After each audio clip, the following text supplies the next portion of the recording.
Air आली atmosphere मधून, आपण घेतोय एक्सटर्नल लेयर्स मधून, पास होईल नासल चेंबर मधून, आता तिथं जाईल इंटरनल लेयर मध्ये, इंटरनल लेयर ओपन होईल कशामध्ये, फॅरिंग्स मध्ये. हा, आता एक आणखी गोष्ट लक्षात ठेवा, या फॅरिंग्सच्या सराउंडिंगला छोटे छोटे असे ऑर्गन्स असतात.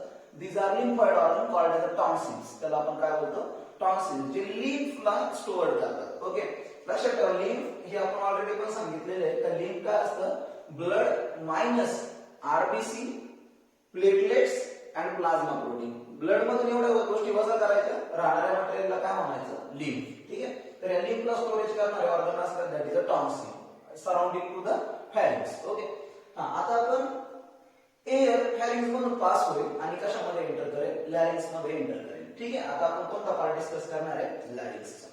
बघा, सो लॅरिंग्स हे बघा, it is commonly called age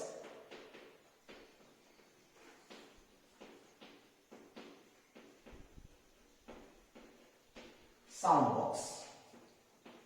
याला एकतर मी साऊंड बॉक्स असं म्हणेन, or it is also called as a voice box, किंवा त्याला आपण व्हॉइस बॉक्स असं बोलतो. बिकॉज, आणि त्याचं कारण आहे, कारण मी ऑलरेडी सांगितलं की ह्या ऑर्गन थ्रू आपण काय करतो, साऊंडचं प्रोडक्शन करतो. It contain a vocal cord, कारण ह्याच्यामध्ये काय असतं, व्होकल कॉर्ड असतं, contain a 2 pairs of vocal cord which help in the production of sound, जे साऊंड प्रोडक्शन मध्ये मदत करतात.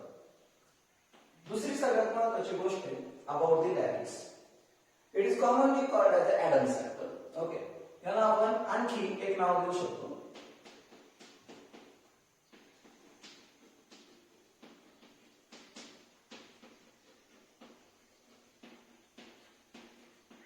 Adam's apple, because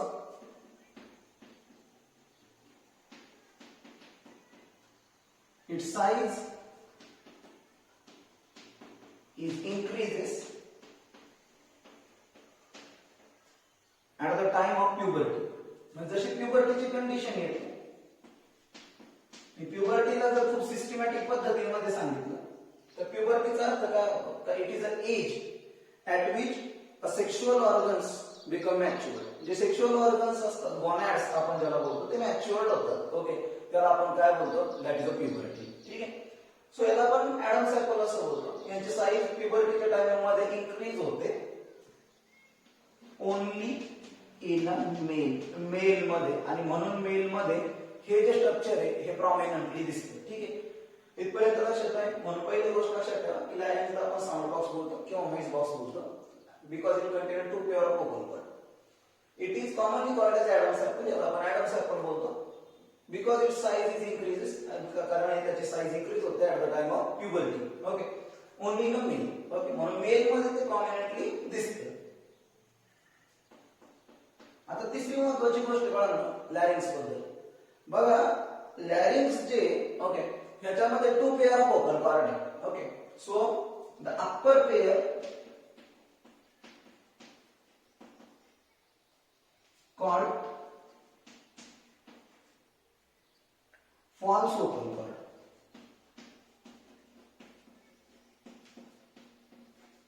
and lower pair called true vocal cord. जी वरची पेयर असते तिला आपण फॉल्स वोकल कॉर्ड बोलतो, आणि जी लोअर पेयर असते तिला आपण ट्रू वोकल कॉर्ड बोलतो. And the space present in between them, आणि त्या दोन व्होकल कॉर्ड मध्ये जो स्पेस येतो, कॉल्ड रीमा ग्लॉटिडिस. आणि ह्याच्यातला जो काही एअर पॅसेज आहे, म्हणजे ह्याच्यातून जी एअर पास होईल आणि जे काही वेव्स बनतील with the help of teeth, tongue, and associated structure, तर त्याच्यापासून कशाचं प्रोडक्शन होतं, साऊंडचं प्रोडक्शन होतं. ठीक आहे, ही गोष्ट लक्षात ठेवा की दोन व्होकल कॉर्ड मध्ये जो नॅरो स्पेस असतो याला आपण काय बोलतो, रिमा ग्लॉटिडिस. ओके, आणि यांच्यामधून एअर पॅसेज असतो ज्याच्यामुळे साऊंडचं प्रोडक्शन होतं. आणखी एक महत्वाची गोष्ट की larynx wall is made up of by cartilage. लॅरिंक्सची जी वॉल असते ती कार्टिलेजने बनते. ओके, आणि काही मसल्स असतात तिथं अँड मसल्स. आता पुस्तकात ही गोष्ट दिलेली नाही की कोणते कार्टिलेज आणि किती कार्टिलेज, तर मी सांगतो तुम्हाला ही गोष्ट लक्षात ठेवा की larynx is line by total 9 cartilage. Total 9 cartilage असतात, 3 पेयर्ड असतात आणि 3 अनपेयर्ड असतात. ओके, मग तिथं एपिग्लॉटिस असतं, तिथं क्रिकॉइड कार्टिलेज असतं, तिथं हायोइड कार्टिलेज असतं, हायोइड बोन सारखं काय असतं. ओके, त्याच्यानंतर ॲरेटिनॉइड कार्टिलेज असतं, सुई फॉर्म कार्टिलेज असतं. ठीक आहे, असे डिफरंट. ठीक आहे, आता बघा एअर जी आहे ती आपल्या कशामध्ये एंटर झाली होती, लॅरिंक्स मध्ये. आता लॅरिंक्सचा एक पार्ट मी कशामध्ये सांगितलं तुम्हाला, ट्रकियामध्ये ओपन होतोय. ठीक आहे, आता ट्रकियामध्ये ज्यावेळेस ती एअर येईल, आता ट्रकियाबद्दल आपल्याला ही गोष्ट डिस्कस करायची आहे. आता व्यवस्थित आहे का, ट्रकिया. ठीक आहे, एअर कशामध्ये येते, ट्रकियामध्ये येते. So trachea it is commonly called as a wind pipe, कारण याच्या थ्रू एअर सगळीकडे काय होणार आहे, डिस्ट्रीब्यूट होणार आहे. ओके, आणि लंग्सला जाऊन भेटणार. So it is commonly called as a wind pipe. It is runs through the neck. हा नेक रिजन पासून चालू होतो, in front of the oesophagus, बरोबर इसोफेगसच्या समोरून. ठीक आहे, it is a tube like structure. हे ट्यूब सारखं स्ट्रक्चर आहे.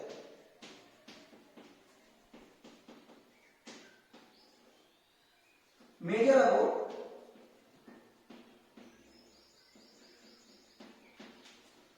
20 to 25 सेंटीमीटर इन लेंथ. जवळपास एवढी लेंथ असते. Length may be vary. ठीक आहे, सो 20 ते 25 सेंटीमीटर एवढी लेंथ असते. ट्यूब सारखं स्ट्रक्चर असतं. आता पुढचा पॉइंट महत्वाचा आहे. It is line by C shape cartilage. C shape कार्टिलेजचं लाइनिंग असतं anteriorly and it is incomplete, आणि या इनकम्प्लीट असतं posteriorly. मागच्या बाजूला या काय असतं, इनकम्प्लीट असतं. and there are 16 to 20 cartilaginous rings are present. Okay, आणि सगळ्यात महत्त्वाची गोष्ट आहे की हे cartilage, C shape cartilaginous rings तिथं असल्यामुळे it provide a rigidity to the trachea. Okay, त्या ट्रकियाला काय प्रोव्हाइड करतं, रिजिडिटी प्रोव्हाइड करतं. म्हणून लक्षात ठेवा, and prevent it from the collapsing. Okay, आणि कोलॅप्स होण्यापासून प्रिव्हेंट करते. म्हणून ही गोष्ट ध्यानात ठेवा तुम्ही की the C shape cartilaginous rings provide a rigidity to the trachea.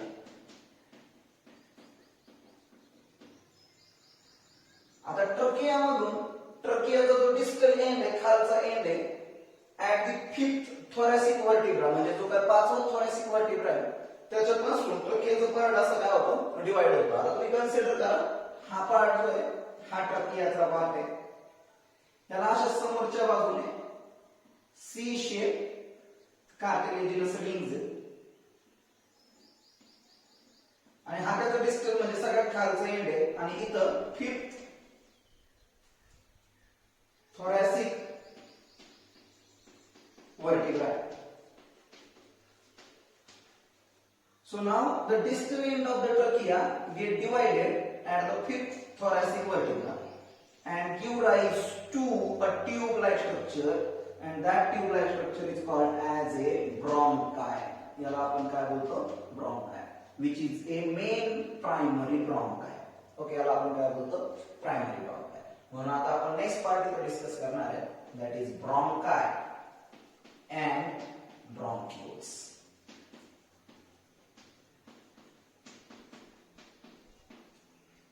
बघा बघा, जो काही डिस्टल एंड आहे, खालचा end of the ट्रकियाचा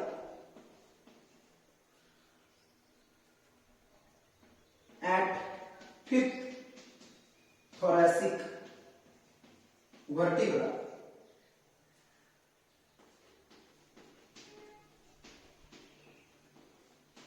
get divided into primary bronchi, which is supported by also a cartilaginous rings. Later, it also gives rise to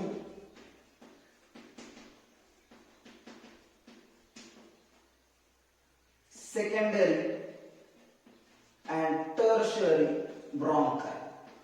आता दोन ब्रॉन्काय म्हटल्यावर दोन लंग्स मध्ये जातील. कन्सिडर करा ही परत डिवाइड झाली या मॅनर मध्ये, तर ही सेकंडरी ब्रॉन्काय, आणि परत डिवाइड झाली या मॅनर मध्ये, तर ही टर्शियरी ब्रॉन्काय. आणि टर्शियरी ब्रॉन्काय डिवाइड होऊन ज्या छोटे छोटे ट्यूब्स निघतील, this is called as a terminal bronchi और ब्रॉन्क्यूल्स, त्याला आपण ब्रॉन्क्यूल्स बोलतो. ठीक आहे. आता इथं सगळ्यात महत्त्वाची गोष्ट लक्षात ठेवा की primary bronchi, secondary bronchi, tertiary bronchi यांना सी शेप कार्टिलेजिनस रिंग्स आहेत, but bronchioles, terminal bronchioles does not possess C-shaped cartilaginous rings. Okay, त्याला काय C-shaped cartilaginous rings नाही. Okay, so later it also give rise to secondary and tertiary bronchi.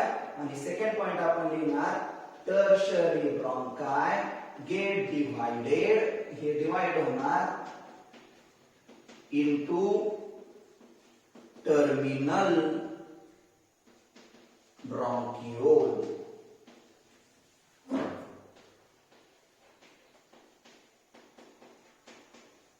which is not supported by C-shaped cartilaginous rings. ठीक आहे. आणि finally हे सगळे जे terminal bronchioles आहेत, actually there are 6 terminal bronchioles. Okay, हे finally open up होतील in the balloon shaped structure that is called as or air sac called as an alveoli. Okay, कशामध्ये? alveoli मध्ये. तर इथपर्यंत एवढी गोष्ट तुम्ही लक्षात ठेवा about the trachea and the bronchi and bronchioles. Okay, आता बघा बाळांनो, जी काही एअर आहे आता ती फायनली कुठपर्यंत आलेली असेल, आपली alveoli पर्यंत आलेली असेल. कारण टर्मिनल ब्रॉन्कियल कशामध्ये ओपन अप होतं? alveoli मध्ये ओपन अप होतं. जवळपास एका टर्मिनल ब्रॉन्कियोलला 10 ते 12 alveoli असतात, लक्षात ठेवा. आता alveoli सगळ्यात इम्पॉर्टंट पॉइंट आहे, आणि त्याच्यानंतर आपण लंग्स कडे जाणार आहे. ठीक आहे. आता बघा, alveoli it is A site of gaseous exchange. Actual जे गॅसचं एक्सचेंज आहे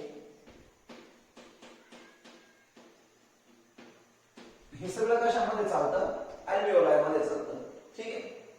जर तुम्हाला माहित असेल का आपला हार्ट लंग्सला नेहमी डिऑक्सिजनेटेड ब्लड सप्लाय करतं आणि लंग्स त्या ब्लडला प्युरिफाय करतं. याचा अर्थ लंग्स मध्ये जे काही alveoli आहे त्याच्यामध्ये एअर म्हणजे ऑक्सिजनचा अमाउंट जास्त असतं as compare to carbon dioxide. ठीक आहे. म्हणून ही गोष्ट लक्षात ठेवा, it is a site of gaseous exchange. तिथं गॅसियस एक्सचेंज चालतं, ब्रीदिंग मेकॅनिझम काम होतं. ओके, दुसरी सगळ्यात महत्त्वाची गोष्ट, it is a structural and functional unit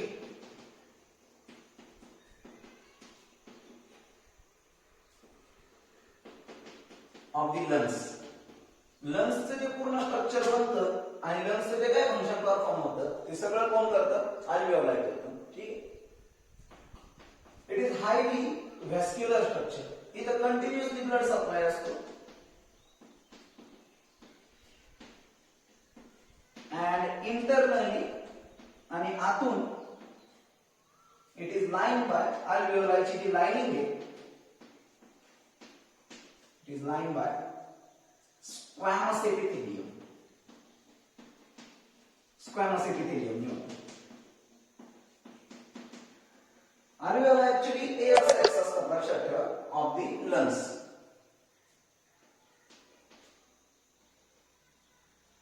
आणि चौथी सगळ्यात महत्वाची गोष्ट अल्व्हेओला बद्दल, there are about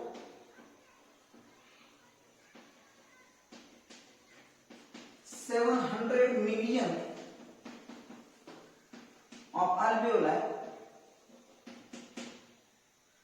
present in the lungs.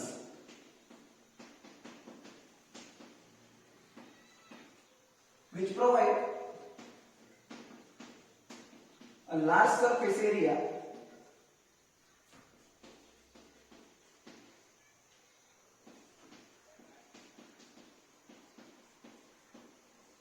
for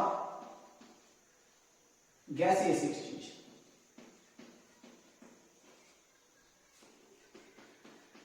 ठीक आहे. आता अल्व्हेओलाय पासून कशाचं फॉर्मेशन होतं, लंग्सचं फॉर्मेशन होतं. नेक्स्ट पार्ट आपण डिस्कस करणार आहे लंग्स. बघा लंग्स जो आहे it is a main respiratory organ, हा आपला मेन रेस्पिरेटरी ऑर्गन आहे. ठीक आहे.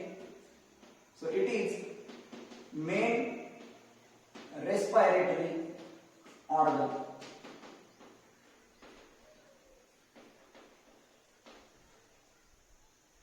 दुसरी सगळ्यात महत्वाची गोष्ट, लंग्स जे it is pair structure.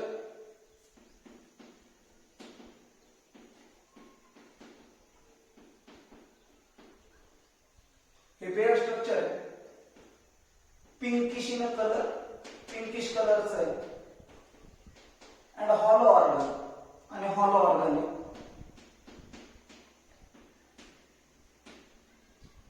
Rest on डायफ्रॅगम, डायफ्रॅगम वरती रेस्ट करते. डायफ्रॅगम तुम्हाला माहिती आहे हे मस्क्युलर पार्टिशन आहे with that separate what we called as a thoracic cavity and abdominal cavity. आपल्या थोरॅसिक कॅव्हिटी मध्ये लंग्स सिच्युएटेड असतात which is supported by the ribs cage. Okay, ज्याला रिब्स केज सपोर्ट करतो. तिसरी सगळ्यात महत्वाची गोष्ट, right lung is always larger than left lung. Right lung 3 lobes आहे आणि लेफ्ट लंग बायलोब आहे, 2 लोब्स.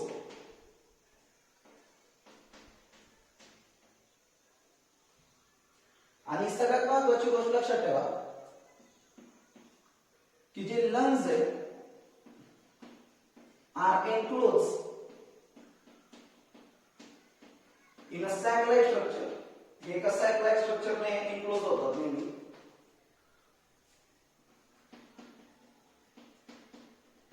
Called pleural sac. त्याला आपण प्लुरल सॅक बोलतो. And its membrane, आणि या सॅकचे जे मेम्ब्रेन आहे actually double membrane bounded sac आहे, सिक्रीट अ प्लुरल फ्लुइड. हे प्लुरल फ्लुइड सिक्रीट करते.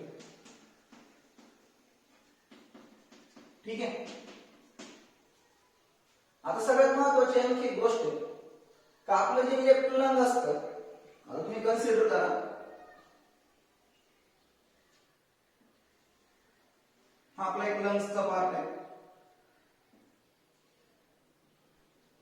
हे ग्रेप्स लाईक, त्याच्यामध्ये अल्व्हेओलाइज आहे. हे त्याला सराउंड करणार प्लुरल मेम्ब्रेन. याच्या आतमध्ये प्लुरल फ्लुइड आहे. ठीक आहे. आणि इथे हा एक कॉन्केव्ह पार्ट तुम्हाला दिसेल लेफ्ट लंगला. मी हे लेफ्ट लंगचे डायग्राम काढले, लक्षात ठेवा. So the left lung have a concave part and that part is called as a cardiac notch. आणि हा तो पार्ट आहे बाळांनो का जिथं आपलं हार्ट सिच्युएट असतं. ओके, आणि म्हणून आपल्या हार्टचा जो लेफ्ट साइडचा पोर्शन तो जरा जास्त बेंड झालेला असतो. ओके, लेफ्ट लंगच्या बाजूला, आणि म्हणून आपली जी हार्टबीट आहे ती मोस्टली लेफ्ट साइडला जास्त जाणवते. ठीक आहे, म्हणून इथपर्यंत या गोष्टी लक्षात ठेवा तर लंग्स मेन रेस्पिरेटरी ऑर्गन आहे, पेड स्ट्रक्चर आहे, पिंकिश कलरचं ऑर्गन आहे, हॉलो ऑर्गन आहे आणि डायफ्रॅगमवर रेस्ट करतो. राईट लंग नेहमी लार्जर आहे, 3 लोब्स आहे, आणि लेफ्ट लंग स्मॉलर आहे, 2 लोब्स आहे. लंग्सला कव्हर करणार एक सॅक सारखं स्ट्रक्चर आहे, त्याला आपण प्लुरल सॅक बोलतो. त्याचं जे फ्लुइड आहे दॅट इज प्लुरल फ्लुइड, जे मेकॅनिकल शॉक ऍब्सॉर्बर म्हणून काम करतं. आणि जो लेफ्ट लंग आहे आपला, it having a concave surface that is called as cardiac notch where our heart is situated. Okay, आणि आणखी एक सगळ्यात महत्वाची गोष्ट लंग्स बद्दल तुम्ही लक्षात ठेवा का जे काही आपले लंग्स आहेत त्याचे अरेंजमेंट, त्याचा सेटअप व्यवस्थित ध्यानात ठेवा का हे 2 बाजूला आपले लंग्स आहेत, याला एक प्रोटेक्ट करताय समोरच्या बाजूला ribs. Okay, 12 pair of ribs आहेत आपल्याला. समोरच्या बाजूला इथं स्टर्नम बोन आहे आणि बॅक साइडला आपलं व्हर्टिब्रल कॉलम आहे, खालच्या बाजूला आपला डायफ्रॅगम आहे. ठीक आहे, आणि ज्या ऍक्टिव्हिटी ह्या आपल्या थोरॅसिक कॅव्हिटी बद्दल होतील, म्हणजे इथं समजा कॉन्ट्रॅक्शन किंवा रिलॅक्सेशन झालं तर त्याच ऍक्टिव्हिटी आपल्या कशामध्ये होतील, लंग्स मध्ये होतील. म्हणजे तुम्ही जर म्हटलं की थोरॅसिक कॅव्हिटीचा व्हॉल्यूम कमी झाला, ऑब्विसली लंग्सचा व्हॉल्यूम काय होईल, कमी होईल. ठीक आहे, आणि थोरॅसिक कॅव्हिटीचा व्हॉल्यूम वाढला, ऑब्विसली लंग्सचा व्हॉल्यूम पण काय होईल, इन्क्रीज होईल. ठीक आहे, तर एवढा पार्ट होता आपल्याकडे ह्युमन रेस्पिरेटरी सिस्टीम.